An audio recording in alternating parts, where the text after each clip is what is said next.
Good afternoon, everyone. Thank you for joining our little webinar here today. This is a very special one for us because we've got a special guest, Steve Caldwell, joining us live from hotel quarantine in an undisclosed secret lair somewhere in Sydney. Welcome back, Steve. I'm sure you, family and friends must be very happy that you're back in the country. Yep, 4 months. Yep, it's going very quickly now. It's been a long deployment. I think we're down to 9 days of quarantine left. Just in time to emerge for, well, maybe the tail end of Sydney lockdown. Who knows? Yeah, we'll see how we go. So I'm told. So thank you very much for doing this for us, Steve. We really appreciate it. So just by quick way of intros, I guess, hi, I'm Jeff. I work for Jans. I'm the technology lead there. And I've known Steve for many years. And this concept sort of started by us just exchanging some email chats about how things were going over in Tokyo. And Steve had like a ton of great stories. I'm not going to steal any of your thunder, Steve. But we got to the point of going, hey, you know, this could be a webinar. I think people might be interested in hearing about those experiences because it's pretty unique, and certainly judging by the number of registrations we've had for this webinar, I think that's the case. So, Steve, I'll let you do your own introductions. If you'd like to just give us a little bit of an overview about who you are, who you work for, and what you do. Yeah, I'm the RF engineer and technical manager for Norwest Productions here in Sydney. I've been with them for just on 12 years now, just on almost coming up to 13 years.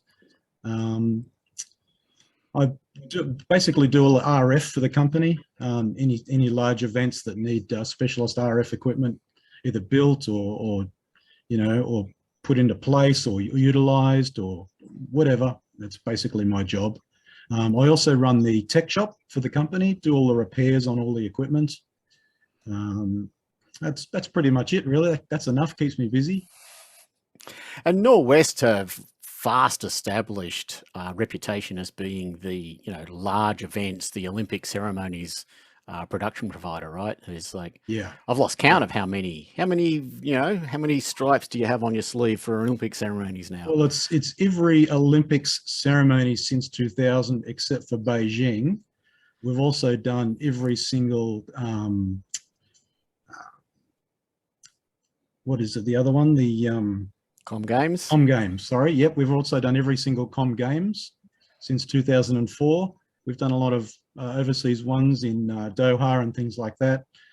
We did the Vancouver Winter Olympics, a lot of things like that. Yeah, it's been pretty full on. There's a lot that we've done for sure. Yeah. Nice. So Steve's prepared a bit of a PowerPoint presentation for us, like literally postcards from Tokyo, which you'll run through. But Steve, if you wouldn't mind, I've got a couple of quick questions I wouldn't mind just hitting you with first, because these are kind of FAQ type things that I think people might be interested in. Sure. And also, whilst we're talking about questions, because this is a webinar format, obviously we can't see or talk to you guys out there directly, but there's a Q&A function as part of the Zoom webinar platform. So if you do have questions, please bang them in there. I'll be monitoring them, and we can either answer those live, or if we don't get time, we can get back to you via email. But we'd love to hear from you guys and engage directly in questions. So I guess, Steve, I've just 4 sort of pre-canned questions to start with, if we can. Sure. Again, because this often gets asked by people in the industry, it's like, so how did you get to where you are now, right? Like, what was your career path? Could you give us a sort of quick overview of that? It started, well, actually, you would know this because I'd started actually working with you at Jans. I was the head tech there, repairing all of the equipment at Jans, and the 2000 Olympics came around and I wasn't particularly interested. I had no idea what the Olympic ceremonies were about or anything back then. But there was an issue that needed to be corrected. I was repairing Shaw product for Jans, and they had an issue out there that needed looking at. So they asked me to come out and take a look at some equipment that wasn't performing particularly well, and part of the audio system was playing up because of some local RF issues from the local radio station. So I humped some gear out to the stadium in Sydney and had a look at the gears, seemed to manage to work out what was going on, and they asked me to stay for one of the rehearsals. Well, that was pretty much it. After I saw that rehearsal, it was pretty much, yeah, I could do this. So after that, it's just a matter of working for Norwest occasionally when they got these big gigs. And in 2008, I think I went and worked for Norwest permanently. Took on the role as the technician in there, repairing all the gear for Norwest, and still going out and doing all these large events for Norwest themselves. So that's pretty much how it started. But I have a background in RF, mainly from, well, tinkering, of course, but mainly from the building the sites up and down the east coast for Australian Coast Guard. I used to build radio towers and marine radio sites for Coast Guard. So that's how I started getting interested in antennas and learning all the theory and things like that. And it just transferred into radio microphones, which, was a pretty easy thing to do. It's very similar. It's funny that how physics is physics, right? No matter what industry, you play by the same rules. It all applies, exactly. Yep. Yeah, cool. Second question, and I think again, a lot of people, obviously wireless mics they're everywhere now, right? Clearly, a production the size of an Olympic ceremony is a major endeavor. But just, if it's possible in a few words, from a technical point of view, what makes something like the opening ceremony at Tokyo significantly different to any other large gig with a lot of wireless microphones, like football grand final or something like that? There's not so much a difference as far as the technical side of the radio microphones themselves go. It's more about setting up and getting the authorization and getting the frequencies sorted from the local spectrum authority.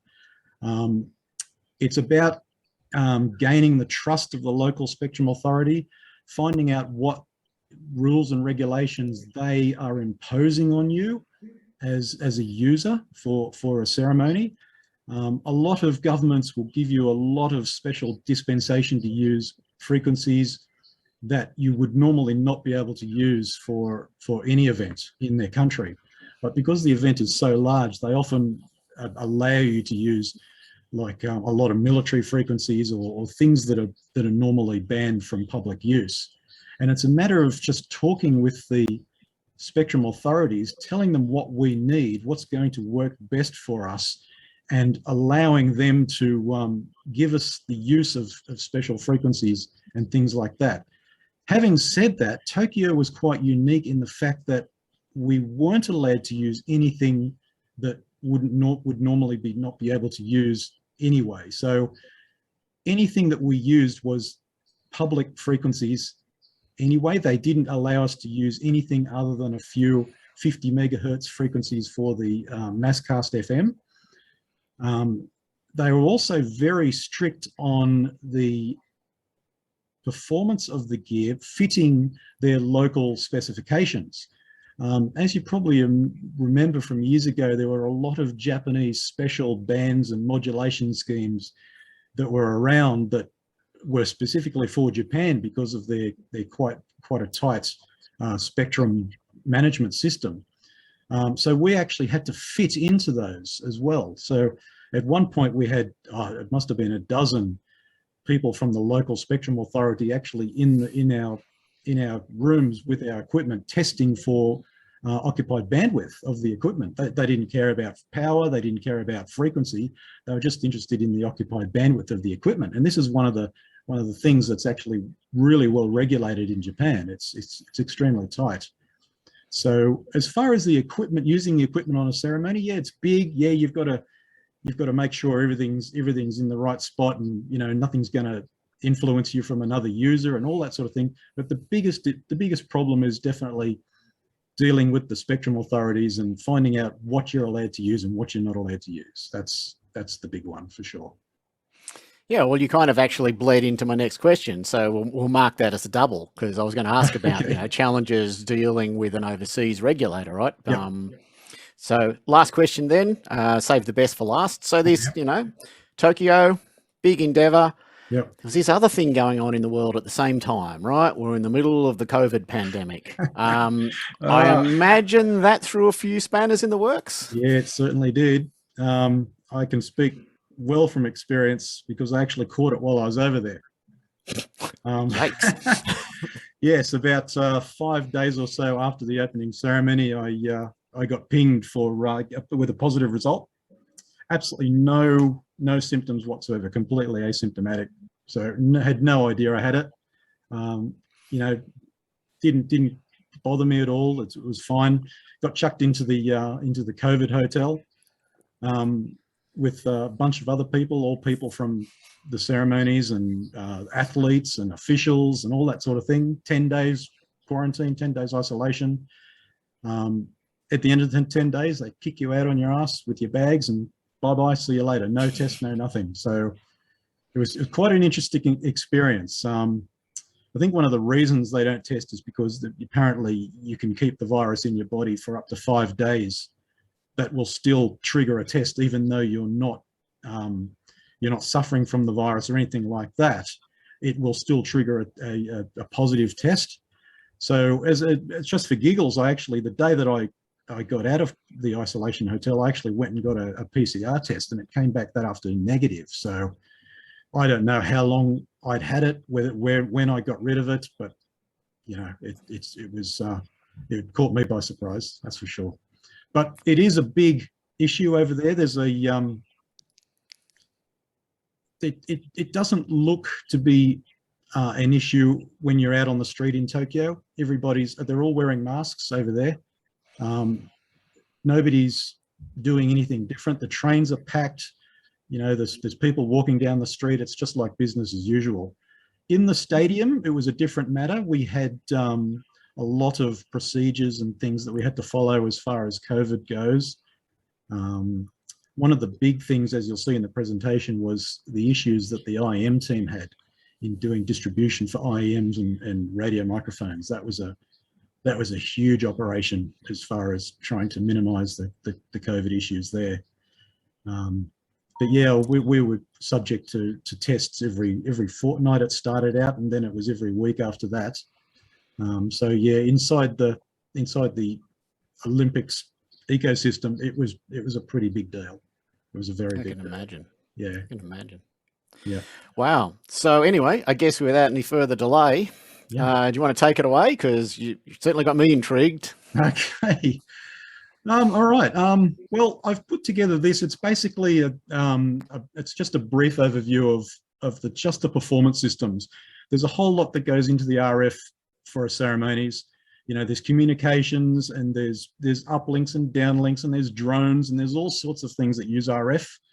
But I'll just focus on basically what I was responsible for, and that's the performance systems for the ceremonies themselves. The equipment that we used, there was a reasonable amount. I wouldn't say it's a huge amount compared to gigs these days. I mean, some theatre shows and things can use 2 or 3 times this amount of equipment.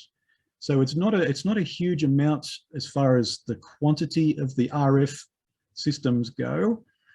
It's more about making it work first time, every time. That's more about the redundancy of the systems. All of the radio mics we used were Shure Axient Digital, for all the main performances. There really wasn't another choice as far as radio microphones go for many reasons. Where there were 72 receiver channels in total of Shure Axient. However, these were actually squished down into 24 quadversity channels at the main receive location at front of house, and 24 channels of diversity for the backup receive location, which is under the stage or on the other side of the stadium. The first 8 channels were also used in frequency diversity mode with the 82X FD handhelds.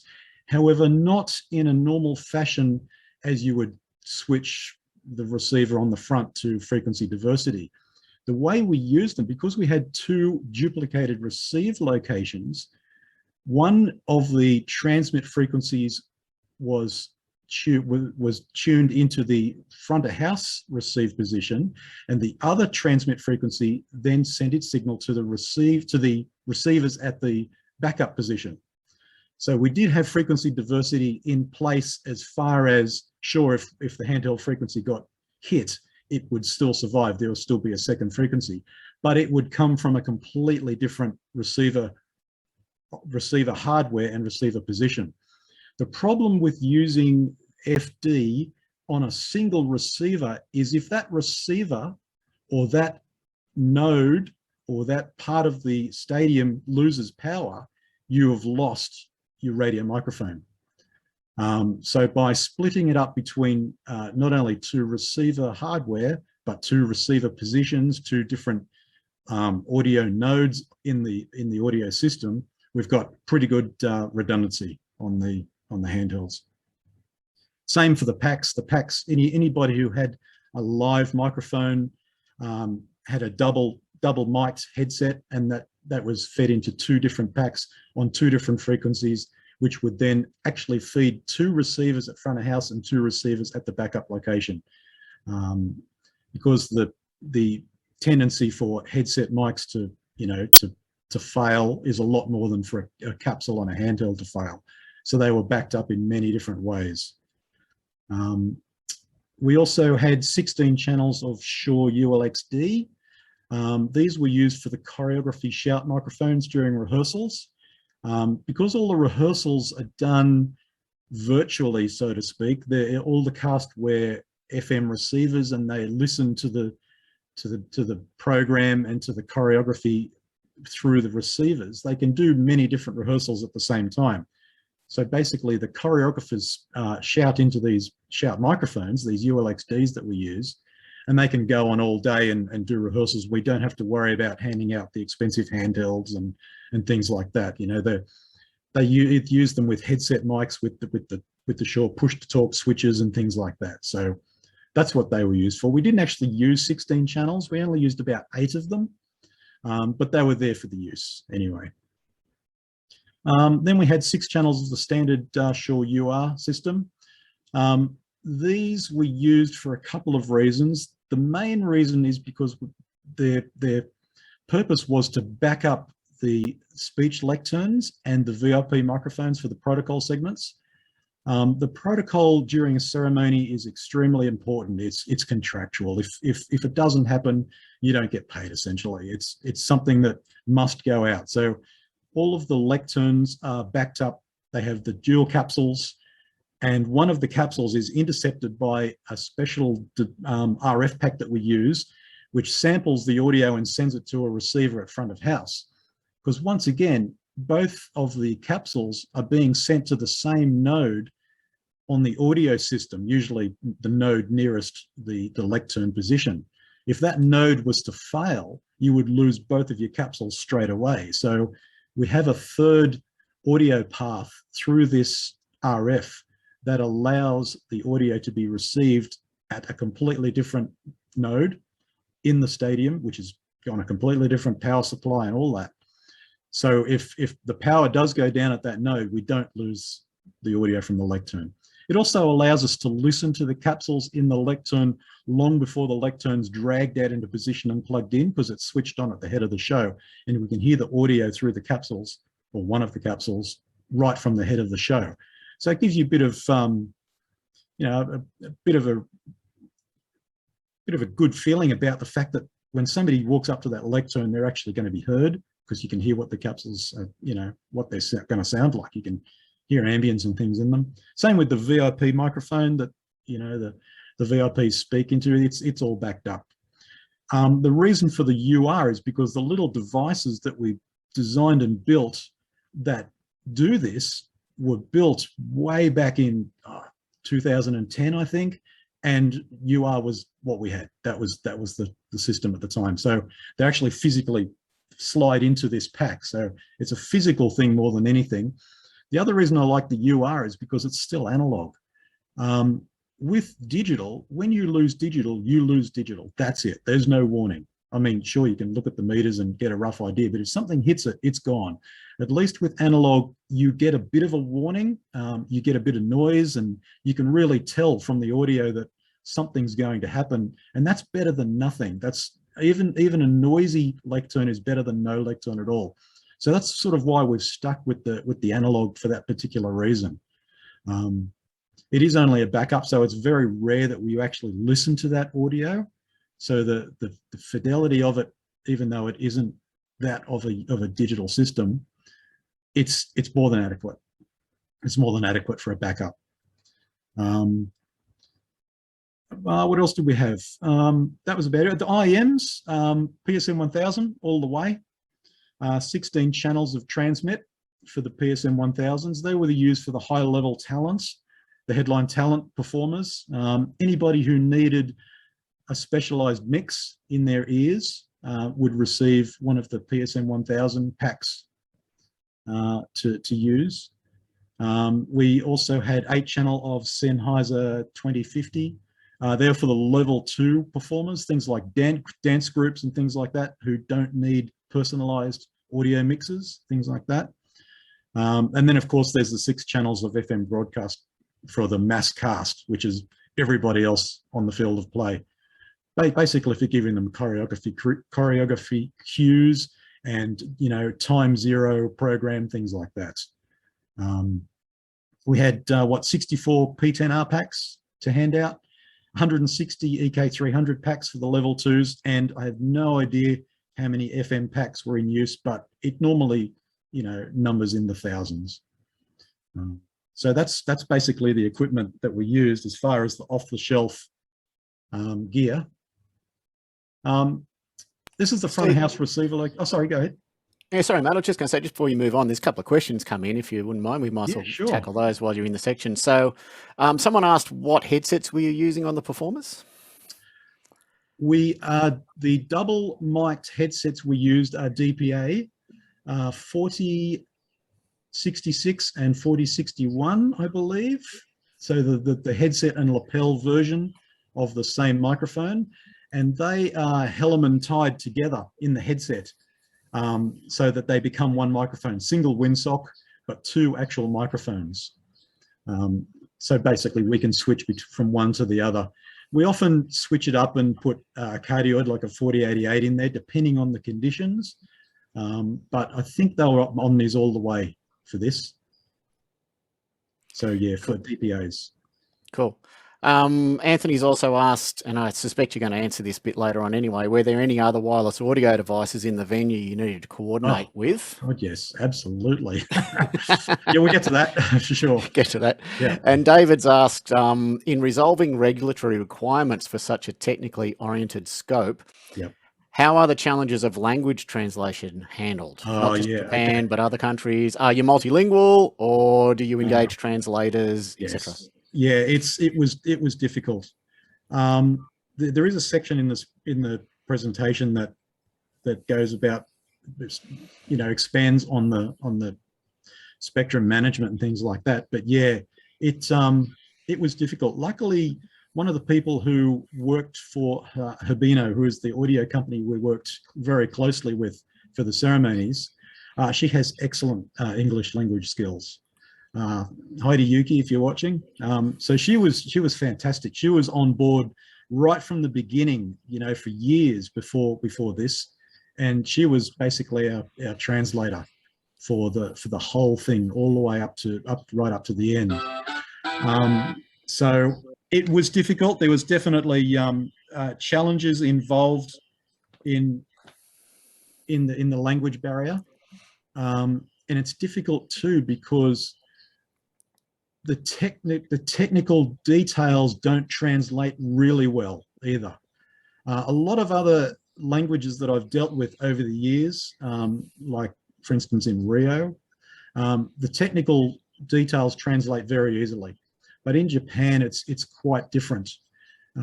They do adopt a lot of our technology terms because they don't have the words for them themselves, but as far as dealing with how you use it and the way we wanted to do things as far as technology goes was very difficult. It was hard to translate into Japanese. You needed somebody who was very technically oriented, who could speak both languages. Yeah, it was a challenge, yeah, for sure. But you know, we overcome it. Yep. Cool. And last one I'll quickly cover before, because I'm conscious we need to keep moving Yep. time-wise. John's asked, he says, the FM public broadcast band in Japan goes down to 70 meg, but you mentioned you're using 50. That's right. It would have been a great idea to use the normal um, FM broadcast band that the rest of the world uses, because they don't use it. All the gear would have been readily available and all that sort of thing, but they wouldn't allow us to use 88 to 108. There was absolutely no room in 76 to 90. So 50 megs, I think it was 55 to 59 megs was the only space they would allow us to use. So that meant special transmitters, special antennas, all the rest of it. That was actually handled by Riedel, the communications contractor. But you know, I was involved in determining their frequencies and all that sort of thing for them as well. But yes, it was quite strange that we weren't allowed to use 90 to 108. I don't quite understand. There's a lot of things I still don't understand about the spectrum management. Yeah. Thanks, mate. All right, let's keep moving. Yeah, okay. This is the front of house receiver location. All Axient digital, URs, ULXDs. This is all custom distribution gear that we've built over the years. You can see these feed lines here coming from the front of house antenna positions. We'll go into that a bit more. There's an RF over fiber receiver that takes a feed from a set of antennas on the other side of the stadium, basically. So this is the first main node. This was used primarily. All the audio that was heard it came through this node at front of house. This is right behind the front of house position, the mix position. It's all redundant as far as power supplies. You can see in each of these, there's two distributors. Because it was all used in quadversity, we need double the distributors. But you'll see below, there's actually more and more of the equipment. So at any point, if something failed, we could easily swap it out for new equipment that was already in the rack. So it's a pretty redundant system when you consider everything involved. IM transmitter location. This was in the control rooms at the back of the stadium. This room here is the RF control room, and all of the IM transmitters and all of the associated network node that fed them was all inside that RF room. So this is that you've got your PSM 1000s, your G3s and what have you. It's all fed with LM44s through the redundant audio network, so that at any point we could switch the output into the IM transmitters from any one of main or backup audio systems. So that was all housed in the RF control room. It's all UPS backed up, all that sort of thing. It's all ready to go. The amplifiers, you can see, are beneath the. This will get covered later in signage and what have you. And the antennas, we'll go into those a bit in a minute, are actually along the top of the thing. So that's the IM transmitters. They were completely separate. This is a antenna schematic for the receivers. It gives you an idea of how the receiver system for the whole section was set up for the whole ceremony. We've got front of house and stadium. These stadium antennas are on an RF over fiber system. So these were on the other side of the stadium and fed an RF over fiber system, which then fed the channel C and D of each of the Axient receivers in the front of house system of the quadversity. The main antenna system was fed by one of two antenna systems at front of house. There was a main and front of house A antenna system and a redundant backup for it as well. These could be switched by this custom distro that we've built, can actually take in one of two sets of antennas and can actually switch between them. It's actually smart enough to look at the current drawn by each of the preamps in the system and switch if it finds an issue. So if a preamp fails or goes short, or if somebody cuts the cable, this will automatically switch the second set of input antennas. It then feeds all of our URs, ULXDs, and the main AMD channel of all the quadversity systems. You can see our little frequency diversity system here, where we're actually receiving 2 different frequencies from the dual frequency handheld. And over here we've got the remote node, which is like the secondary receive location. This could be set up as either quadversity or diversity, depending on how many channels we needed for each ceremony. For this particular ceremony, it only ever stayed in diversity mode. So we had 24 channels at front of house and duplicated 24 channels under the stage. Steve, I'm wondering, should we briefly explain quadversity and diversity for maybe people that aren't familiar with those terms? Yeah. Do you want to do it, or do you want me to do it? You're doing all the talking, mate. It's your show. Go for it. All right. A normal radio mic system, a normal diversity radio mic system, as the name implies, has 2 antennas, diversity. It basically looks at both of the signals from those antennas and determines which antenna has the best signal quality and uses that antenna. Shure are unique in the fact that they are the only systems that actually use both of the antennas at the same time. I think it's called Marcad, or used to be called Marcad in the old analog days. Most of the brands, Sennheiser, what have you, will use either antenna A or antenna B. Shure will use a combination of both if it deems that both antennas, I think within 6 dB of demodulated noise or something like that, is good enough. With the new Axient Digital, you can actually sacrifice 2 of your 4 channels and create a quadversity receiver, which actually allows you to use 4 antenna inputs for each channel. This is fantastic in the fact that you can actually double your antenna count. It allows you to either get better coverage or move in a separate set of antennas to a different location. Normally, if you had a separate set of antennas in a different location, you would have to switch them, especially if the antennas were all in view of the same transmitter. With this, it's like it's got an extra receiver and it's mixed in audio. It's fantastic. It's one of the best things they've ever done. So you do lose half of your channels per quad receiver, but the performance gain you get is inexplicable. It's amazing. It's incredible. It's just the best thing ever. It's the first thing I said when we got this gig was we're doing the whole thing in quadversity because it makes it so much easier. Nice. Is that okay? Brilliant. We love quadversity. Yeah, we do. Absolutely. Thanks, Steve. Yep. No problem. Do we move on?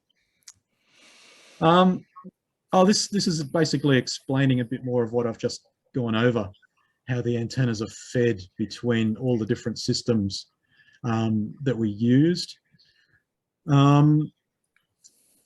think I've covered everything here, all the different antennas at front of house and on the stage on the field of play. The antennas that we used RF venue CP beams for most of the work. They have extraordinarily high front to back ratio, the helical antennas. So they were very good at rejecting anything behind the antenna itself, which is important when you've got a bucket load of ENG crews and broadcasters on the concourse directly behind the antennas. This goes a long way to rejecting a lot of that noise that you will get from them. Filtering was a big thing as well. With all of that noise, filtering these days is absolutely necessary. It's one of the best things you can do on your system is to put in a filter. The filters that I used for this were custom built. They're 5-pole helical filters, so they're very steep on either side. They're about, depending on the particular antenna, they're between 40 and 70 megs wide. So you can normally get an entire radio mic's receiver's worth of input into it. These ones that I had built were built specially for this event. We knew what frequencies we had to use, and I built some filters to go with them to use that. The other antennas that we use for the front of house backup are the Fractana fractals. These are also a helical antenna, but they work slightly different. They have a much wider beam width and they have a much flatter response in their spectrum. So the CP beams are very good, but they have a peak or a couple of peaks in their response. The fractennas are very flat. They're not as high again, but they're a very flat response and they have a much wider beam width. So depending on, I set it up with both because I had no idea at that point what the show was going to entail, where people were going to be and things like that. And after London closing ceremony, where people were driving around in cars and, you know, coming out of the roof and you know, singing out of the seating, I thought I can't leave this to chance anymore. So I set it up with 2 sets of antennas to cope with any sort of issues that arise in the show itself. So those, what antenna I used depended on how the show went. And we didn't know anything about the show when this was all set up. So it was just a bit of a, you know, a situation where I would have a choice of my antenna coverage. Makes perfect sense. Yeah, the main front of house antenna is also unique in the fact that it only uses one amplification stage all the way through the distribution. In a normal radio mic distribution, you have an antenna, you possibly have a booster if required, if you've got long length of cable. Then you've got a distribution system which also has an amplifier in it to bring the losses in the distribution back up to unity. That distributor that I built, where are we? This one here is quite unique. It had the 2 separate inputs that are completely different internally. The main input is completely passive all the way through. So any amplification that needs to be done at that masthead, at the amplifier itself. The advantage of doing this is in a high noise environment, you can use a very high IP3 rated amplifier, which will give you good rejection of any sort of high amplitude RF that you're not interested in. But it's also a lot lower noise because you've only got one amplifier in the stage. I think I've got a photo. Yeah, here we go. Okay, so on the right here, this is the CP beam. This is one of 2 at front of house, one of the pairs.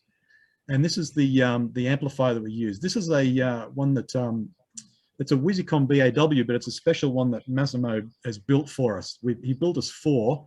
This is we used a pair of them on here. You can see the filtering in front of it as well. So this amplifier here, you probably see it's set to 18 dB gain, which is actually, you might think it's actually high, but in fact it's not, because we're losing 14 dB in the distribution, in the passive distribution. But the advantage here is that you amplify once and there is no noise in the system from that point on until it gets to the receivers themselves, or in this case, the receivers, AX receive, you know, the distributors that were feeding them themselves. But as far as the main distribution goes, one amplifier, super low noise. The Fractenna used standard off-the-shelf gear because I didn't want to have a custom solution on a backup. So it actually used a standard Shure UA830 and the distro had amplification or gain matching in it. So they're two completely different antenna systems that we could switch between for whatever reason. That's a photo of the brackets that we had to get built. They were very strict on mounting these antennas. They wouldn't allow us to use magic arms or anything like that. So we had these brackets built. Shappy and his magical CAD designed these, and we had them built in a metal shop, and we assembled them on site and bolted them to the metal work on the back of this LED ribbon that ran around the stadium, and they worked quite well. It was good. This is one antenna A, if you will, and on the other side of front of house there'd be antenna B receive location. They were spaced fairly well apart from each other because of the distances involved.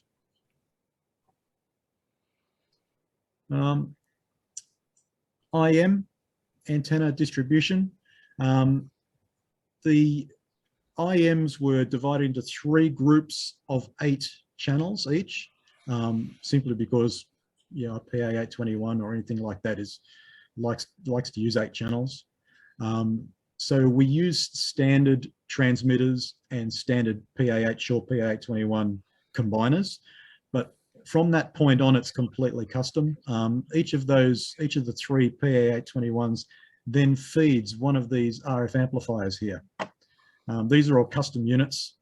They're designed for a couple of different purposes, a couple of different reasons.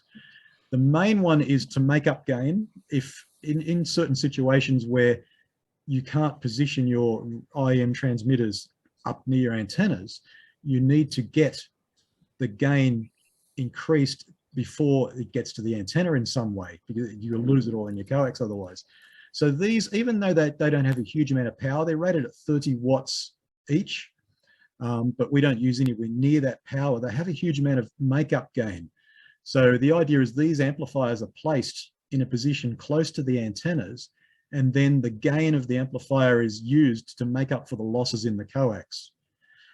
We actually run quite a minimal amount of power out of these. I think we were running at 125 milliwatts per tone conducted out of these. So for the coverage that we had, we're actually running very low power, extremely low power.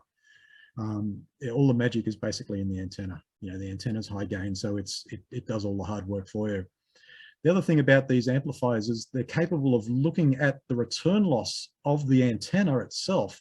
And if something changes, they will divert their incoming RF signal to the next amplifier in the chain and stop using that particular antenna. This is done all automated. It's all automated. You can monitor and you can trigger it, but essentially when it's set up, it's all automated and it will just trigger automatically. We test it by basically disconnecting the output of the amplifier, and it will automatically switch all of that input to the next amplifier in the chain. Steve, on that topic, sorry, Yeah. there was a question here from Spencer asking something along when you mentioned cables being cut, right? And he's like, yeah. has this been something in the past, you know, politically charged Olympics over the past 2 decades, i.e., you know, is this sabotage or mainly rodents, or, you know, who's cutting these cables? Nobody, never had a cable cut, but that doesn't mean that it won't ever happen.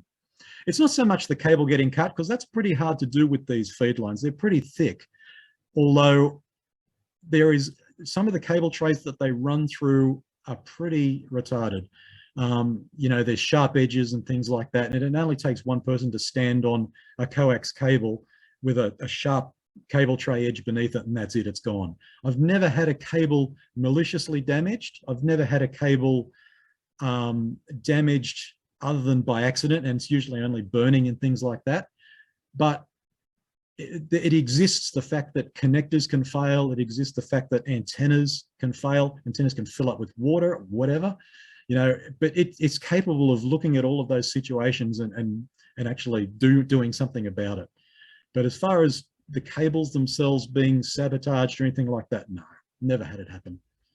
Never had it. I don't expect it would ever happen, but, you know, the minute I don't take these precautions, it will. Fair enough. What else have we got here? IM antenna position. This was on top of this, on top of here, directly on top. So basically the IM's transmitters were in here, came down to the amplifiers, and then amplifiers back up to the antennas. It was a fairly nice situation, actually. It's everything was self-contained. It was all in the one spot. It was very easy to do. So this is basically the antenna. These are the antennas we use, these log periodic antennas. It's a great view from up there. It's right up the back of the stadium. The good thing about the position that we had here is the actual distance from the performance area. Normally, distance from a performance area is something you want to minimize with IEMs. But when you have this sort of power at your disposal, you can take advantage of the ability to minimize the performance area to antenna position ratio. The further you move your antenna from your performance area, the less of a variation in signal strength across that performance area you have. So by moving these antennas all the way to the back of the stadium, we're able to get, I think, less than 10 dB of variance in signal strength, in field strength across the entire field of play, which is fantastic because you can then set your power levels for an ideal signal strength across the entire field of play, and it is the same on that field of play, regardless of where you go. Unlike having antennas on the side of the field of play, I mean, you know, you've got super strong signal on the next to the antennas, but on the other side, it's you know, it's dropped off to virtually nothing. Well, not nothing, but it's not ideal, right? So by maximizing this ratio, getting the antennas further away, and then turning them up just slightly to compensate, you're able to flatten out the field strength that the IEM receivers have to deal with. We had pretty good coverage, actually. There was 0 dropouts reported for an entire time that we were using them. Nobody complained about any IEM dropouts over 4 ceremonies and countless rehearsals. Each of the VOMs that you see around the stadium, we could go right to the back of the VOM, a significant distance. It was quite a way, and have no dropout of any of the IEMs, especially the PSM 1000s. They are quite incredible as far as their ability to lock onto their signal and hold it. The Axient Digital, similarly, it was fantastic. You could go into those VOMs. In fact, most of the time you could take a walk around the ring road and still get audio out of the Axient Digital. Having the antennas on both sides of the field of play certainly helped that, but coverage was very, very good. It was fantastic. And that's Andy Marsh and myself rigging the antennas. These are fairly large devices to rig. You know, you need scaff to put them up there, so that each of the control rooms, well, that control room was specially fitted with a scaff section so that we could bolt these antennas to it. Okay, spectrum management and monitoring. Yeah, this is the one thing that we had to deal with. That it wasn't hard. It was just it was frustrating at times, but it was kind of rewarding in a way. Basically, it started in 2018. Andy Marsh and I got a visit from a gentleman from NHK who was a big broadcaster over here. In February, he emailed and said, "I'm coming over to see you," and we had no idea. We were not introduced by anyone or anything like that. He turned up at the Norwest headquarters and said, opened up this folder, all this stuff that I'd done, all these articles that I'd written, and God knows what stuff that I didn't even know existed. He said, "We want you to do the ceremony spectrum for Tokyo." And Andy and I just looked at us and said, "Sure, who are you?" You know, it's like, great, sure, yeah, we'll do it. But you know, anyway, so this guy from NHK, we told him what we could do and what it was all about and things like that. And yeah, we kept in touch for a little while, and then a little further down the track, we got in touch with Urbino, and then he just dropped off the scene for some reason. It's like almost, Andy and I think he was some sort of inside guy with NHK to make sure the right people get onto the right jobs or something like that. It's bizarre. We're not quite sure what he was about. But December 2019, we took a trip to Tokyo, back when you could. We get spectrum scans on site, and actually this is the first meeting we had with MIC, who is the spectrum authority in Tokyo, in Japan. And that was quite an amazing Japanese experience as well, sitting around a table with an interpreter at one end and trying to talk tech to a number of people across the table who had no idea what we were saying. We had no idea what they were saying, and the interpreter was very much doing their best to try and interpret what both of us were saying. So it was good because we got to meet them, and they knew who we were, and we gave them an idea of what was required and things like that. So this actual spectrum calculations, this is calculations for the whole Olympics period, not just ceremonies. This is everything. This is for the whole games, the whole bit. Was late 2019, but 2020, March 2020, the whole thing gets put on hold, right? So we think, hey, whatever, we'll just stop there. The thing with the local Japanese Spectrum Authority is they wanted to do the whole spectrum calculation thing in-house, completely in-house. Normally, I will leave sports and local citywide calculations to them because, I don't have time to do that sort of thing for the whole Olympic Games, and I will concentrate on ceremonies. I've been asked a few times to do it, but it's just too big. You can't do ceremonies and the entire Olympics precinct at the same time. It's impossible. I mean, John Dundas was involved from very early on the scene, so it was in good hands from the beginning. But they wanted to do even ceremony spectrum in-house. So this was a very slow-moving process of getting the calculations sorted. It was the emails were split between, no, we can't use those frequencies, and how about we teach you how to do this properly. So there was a lot of that, but once again, the language barrier made it very difficult to actually explain to them what they were doing wrong and the best way to do it. Eventually, it was a collaborated effort between a few of the rights holders to actually get some emails out to them, NBC and OBS and things like that. We all wrote emails all at the same time saying, look, you're doing it wrong. This is the way it needs to be done. And it was, I don't know, it probably didn't go down so well, considering that they wanted to do it themselves, but we were running out of time. We were seriously running out of time. We were still sending emails while we were packing the container.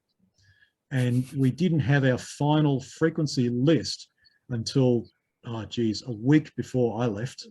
So it was cutting it fine. We had an idea of where we were placing the gear. We had to place our spectrum in certain banks because I'd already had the filtering built and it was already on its way. Same with Riedel. They had equipment that was already on the water, so they had very limited, ability to change anything. So they had an idea of where we could place our gear, but they still hadn't given us actual discrete numbers as such. Eventually they came back and I made a few changes, massaged a few bits and pieces in the spectrum backwards and forwards, and we got a result. So yeah, eventually it came to a good result.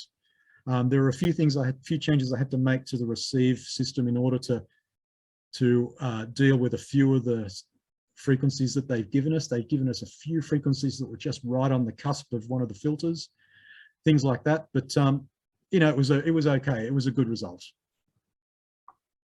This this photo here is not actually in the stadium. This is actually back at our accommodation in Shinjuku. One of the guys' apartments was right on the top floor of our apartment building, and he had access out to the rooftop of the apartment building. But right on the corner of the building at the rooftop was a massive big LTE mobile phone tower, like a cell site. It was huge. It was the biggest thing I've ever seen. So he called me up. He said, "Steve, what the hell is this?" I said, "Well, it's LTE." He goes, "Is it going to kill me?" I said, "Well, I'll bring the analyzer in tomorrow and have a look." And so I got the analyzer and had a look. It was pretty up there. The antennas were fairly tight, so there wasn't much directly beneath them.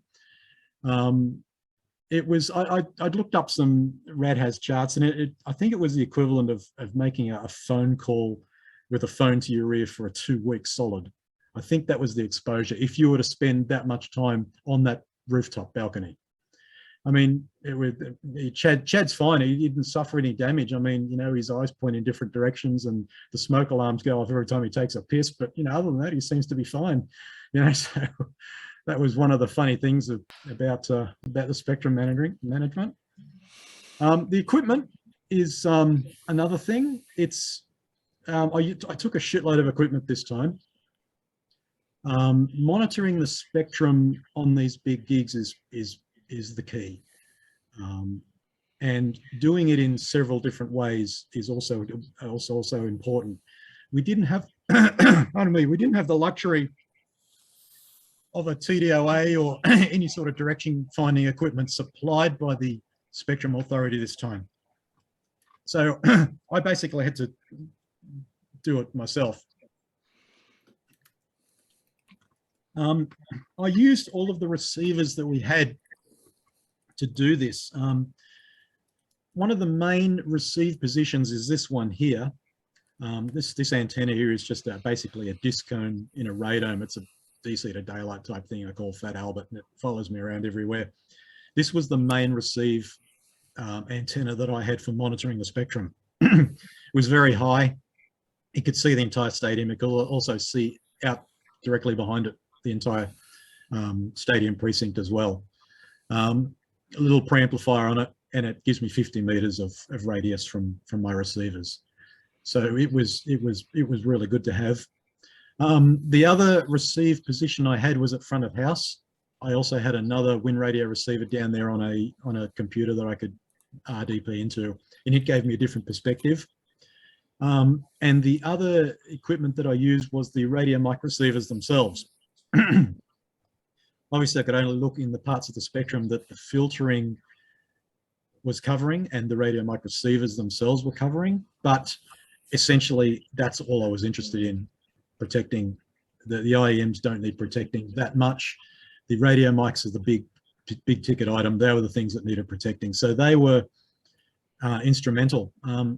The reason, one of the good things about having so many receive positions and so many different types of antennas is the vectoring that you can do within the stadium using the signal strength and the somewhat directional capabilities of the antennas. The antennas are okay as far as the direction, using them as direction finding apparatus.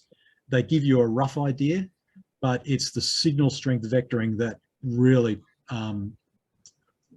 gives you the full picture. On the far side of the stadium there, above this VOM here, is where the remote set of RF over fiber antennas were positioned. And then down to the right here were the main front of house antennas. So these ones were basically covering, a fairly wide band, and these were basically covering a fairly wide coverage area of the stadium as well. But because they were in two completely different positions, and we had the ability to look at the same frequency from each of these positions, this one here, the one at front of house and up here, we could actually determine the position of a road transmitter reasonably accurately. The other thing we used, because the Fat Albert here and the receiver position at front of house have demodulation capabilities, we could actually, and assuming it's an analog transmitter, which most of the broadcasters are still using, we could actually listen to them. We could actually listen to any rogue transmitter. We could actually tell who they were, what nationality they were, whether they were broadcasters, whether they were ENG crews. We could actually, by listening to the delay and the volume of the PA, we could actually get a rough idea of where they were, whether they were in a booth or on the concourse. So we used all these different sources of information to track down all the rogue transmitters, and it worked remarkably well. The funny thing was, the first person we pinged on the night of the ceremony was Channel 7 out of Australia. So I thought that was funny. The equipment, this is a view of the RF control room. This is where basically we're looking at everything. All the Axient digital receivers, all the radio mic receivers are here. All the different spectrum scopes and analyzers and junk are here. You can see the RF output of the RF amplifiers are here. We've got another SDR receiver running here, just looking at the FM transmitters. That's their job, is just to record the RF output of the FM transmitters. Basically, everything happened from here. On the night, I didn't move from here essentially, except during Athletes Parade to go and make myself a toasty. So basically, I think it was about the first hour before the ceremony started was the most busy period for me. We had local guys from the MIC, the local spectrum authority, with analyzers, but they weren't really experienced in doing this sort of thing, especially with the frequencies that we were using. They they knew how to use an analyzer, but they didn't sort of understand what to do with it in this instance. So it was essentially me here and John Dundas on the concourse, me giving him cues as to what I'm hearing, where I think the transmitter is, and him, chasing them down. And I think we did pretty well, actually. I think it was close to a dozen rogue transmitters that we tracked down and forced to turn off. We didn't have to kick anybody out, which was nice. Most of them came prepared with 58s and mic cables, which is always a good thing. So it went remarkably smoothly, considering how many people were there and what could have happened. I think it was the good organisation of the spectrum management that ended up being from MIC that it actually made it such a good experience. So I was going to say something about we'll get to that later. Radio mic and IM distribution. This is something that was quite tricky in the COVID, with the COVID issues that we had. This is the room that the IEM distribution was done from. It was basically in the end of one of the VOMs in a machine room, I think it was, under the stadium. The IEM distribution was done entirely by the girls from the local Habino Japanese audio company. They looked after the entire thing from go to woe. So I didn't need to give them much guidance as far as how to fit and things like that. They're all pretty experienced with that sort of thing. It went pretty well, actually. They actually did a really good job. They're extremely organized. The Japanese, if nothing else, they are really well organized. Everything was in its place. Everything was labeled to within an inch of its life. There was absolutely no ambiguity as to what pack was going where at what time. They knew exactly where this stuff was going and when. The COVID thing was a big issue. There were a lot of precautions that they put into place to make sure that it didn't shut the show down. These boxes that you see here, there's 4 of them there, they're UV sterilizers. So all of the equipment goes in. You can see that these trays here, these metal trays, it was basically stored on these metal trays, and each night all of the equipment would go into these UV sterilizers and be sterilized every single night. Also, between each of the performances, the packs were wiped down. They were also covered in like a sealant plastic that they folded up around the pack and left an opening for the antenna and the mic or the headset, depending what it was. But basically, the pack was almost, hermetically sealed for rehearsals. I'm not sure whether they did it for the actual performance. I don't think they did. But for each of the rehearsals, the packs were sealed up in this plastic to prevent, any sort of contamination. Everybody wore masks. Whenever you were out of your accommodation in the street at the stadium, you wore a mask. We bought boxes of them and went through boxes of them. One of the cool things that you get in Japan, the largest, one of the largest manufacturers of electronics, and Panasonic were a major sponsor, is the diversity of this company is just incredible. It's just, sure, Panasonic masks, there's some Panasonic masks. So it was pretty amazing place to see work. What else? Oh, here's some facts and figures. Okay, Spectrum. These numbers are total line items of spectrum coordination. They are not numbers of frequencies or numbers of users, because many users can visit many venues and many frequencies are reused across venues. But as far as line items goes, that's the total number of frequency of coordinated instances across the entire games period, 59,899. Total number of coordinated instances in the stadium precinct, 28,607. And the individual numbered of frequencies that I was monitoring was 1,096. This included our 100 or so frequencies, the rest for all broadcasters or ENG crews. And this was only in my spectrum of interest, which was 50 megs to 2 gigs. That's it. There was between 50 megs and 2 gigs, there was 1,096 frequencies in operation in the stadium on the opening ceremony. Channel counts, we had, there we go, 92 performance frequencies. Total number of wave tool channels, 384. Wave tool was a great thing. You can see it here. It was fantastic. We could monitor all of the MADI channels on our audio network. The audio network was massive. Total number of audio channels recorded during the event, 944. Number of audio channels moved between both optical networks, because we had a main and a backup optical network. Everything that was done on the main was duplicated perfectly on the backup, and they were completely discrete. 2,000 channels with 5,000 channels MIDI hopping on or off that network at any one point in time. And that was covered by 60 optical devices with over 12 kilometers of fiber between them. So it was a pretty big operation.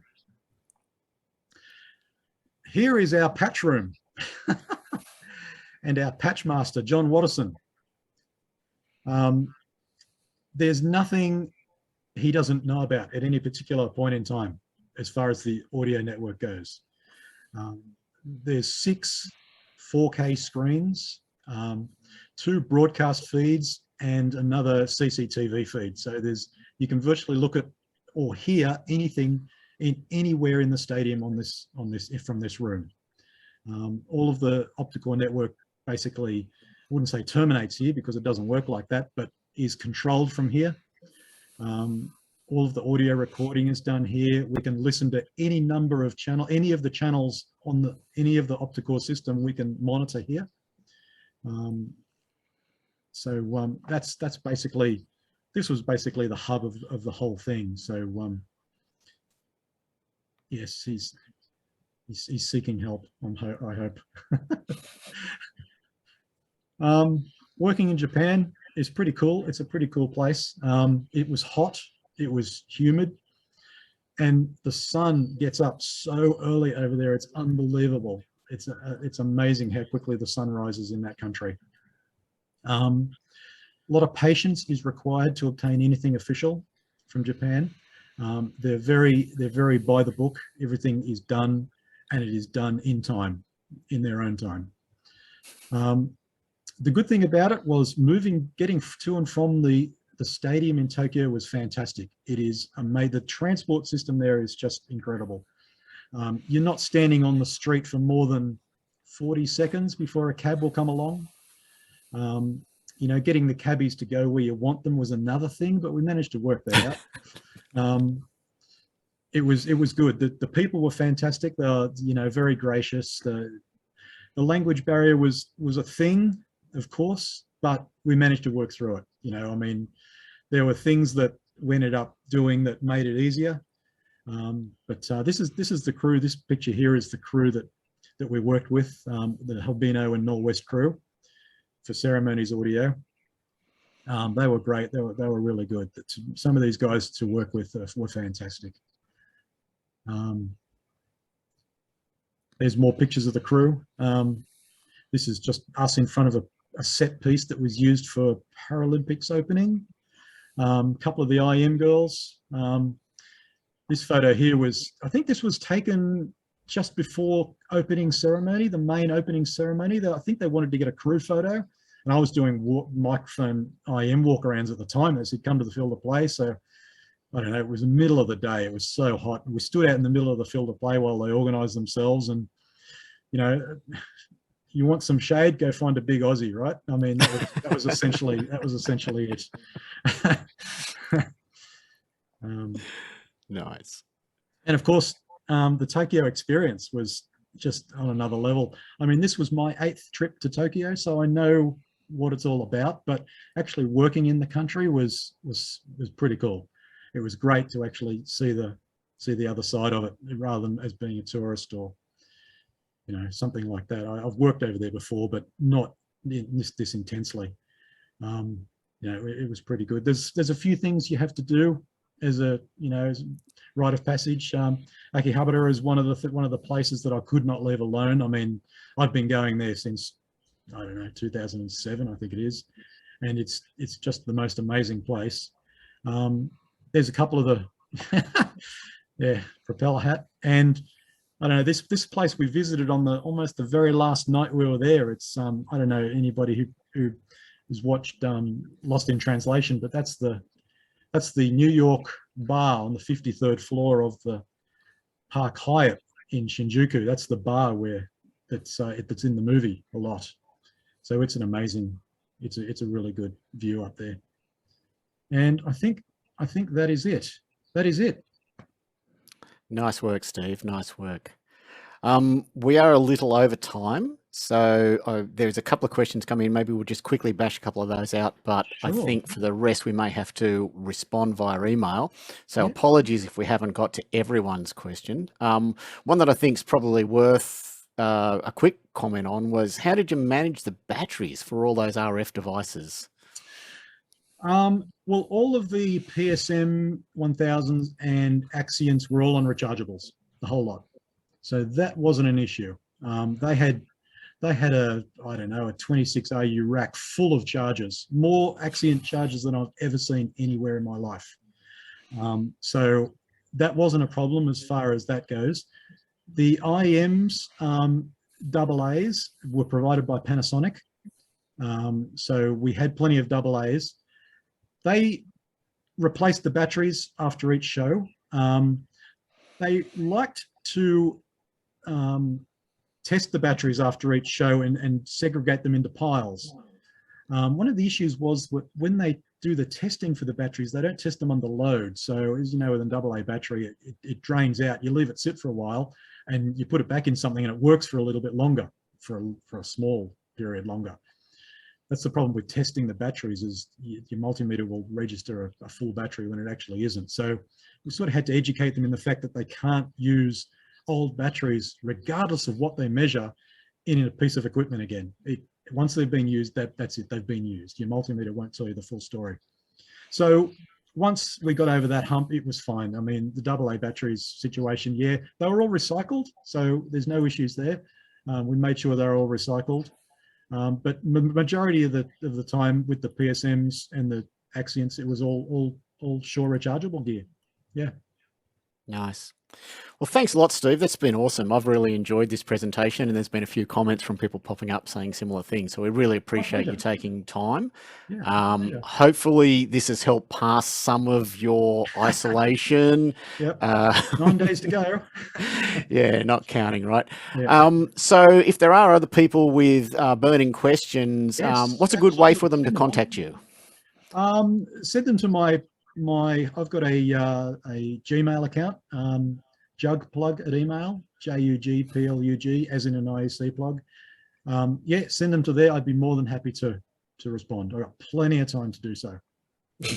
Yeah. Or send them to Jeff, and Jeff can pass them on. Yeah, if in doubt, you can reach us at Jans. Just use the training@jans.com.au email address. That goes to the whole team. And yeah, as Steve said, we're happy to pass stuff along. We will make the recording of this available also. So we've had a few people ask, hey, I couldn't join. Yes, we will make the recording available.